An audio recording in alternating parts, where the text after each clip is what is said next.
I think that they had some looks that they probably wish they had it over again. They certainly shot the ball a lot better the last 5 minutes of the game. I thought our zone did a good job of causing them to be hesitant. But we still have to do a little bit better job than we did down the stretch of getting the shooters, taking away angles on drives. But we've had those nights too. And the other thing that I am trying to remember, you guys had 20 turnovers, and I don't know how much was their defense or just carelessness on your side or a combination of both.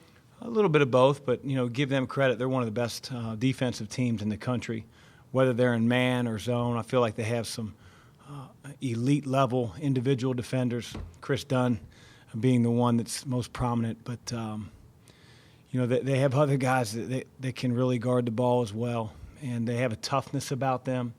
In their 2-3 zone, they play it very wide. They play passing lanes.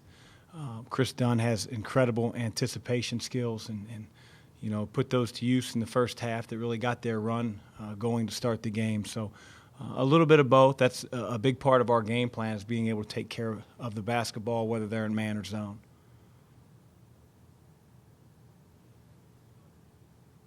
See the numbers recently for JP really increased. The point total, also the minutes. Is there anything he's done differently in this last 3-week stretch that he's really started to kick in? He's playing with a lot of confidence. I don't know if I would say differently. I think he is making better decisions with the basketball. He's defending at a much higher level. He's playing harder.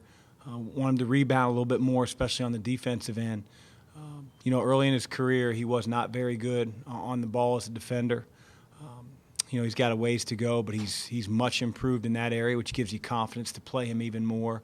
He's shooting it with a great deal of confidence right now. He's probably one of our best three-point shooters percentage-wise over the last 8 to 10 games. So, it's good to see freshmen become sophomores, and he's really playing the best basketball of his career.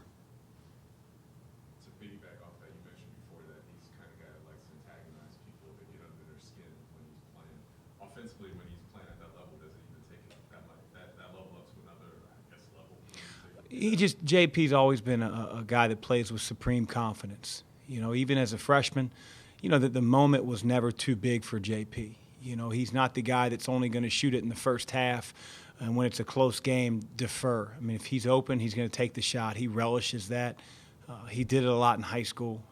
He single-handedly, won a state championship with some of his scoring efforts and ability to shoot the ball from long range. And, it just takes a little bit of a transition from high school to college. The shots don't come as quickly.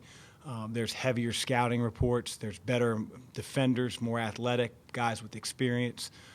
Scouting, the whole 9 yards comes into play. But, he, like I said before, he's really coming into his own as a sophomore.